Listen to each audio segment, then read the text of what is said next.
ভক্ত দুই রকম হয় মা, অন্তর জগতের ভক্ত, বহির্জগতের ভক্ত। কিছু জন ভক্তই আছে বাবা যারা প্রকাশ করে যে আমি গোবিন্দকে ভালোবাসি, যারা বাইরে বোঝা যায়, যেমন রাধারানী। আর কিছু ভক্ত আছে যারা গোবিন্দকে ভালোবাসে কিন্তু অন্তরে, বাইরে দেখলে বোঝা যায় না। আমরা রামায়ণে একটা চরিত্র পাই মা, কৈকেয়ী। কৈকেয়ীর নাম শুনেছেন তো মা? কৈকেয়ীর সন্তানের নাম কি ছিল? ভরত, রামের সৎমা। এবার বলুন তো মা, আমরা রামায়ণে যতগুলো চরিত্র পাই সব থেকে খারাপ চরিত্র কোনটা?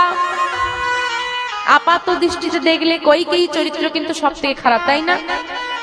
একজন মা হয়ে নিজের ছেলেকে রাজা করার জন্য অন্য ছেলেকে বনবাসে দিয়েছিল, কি তাই তো?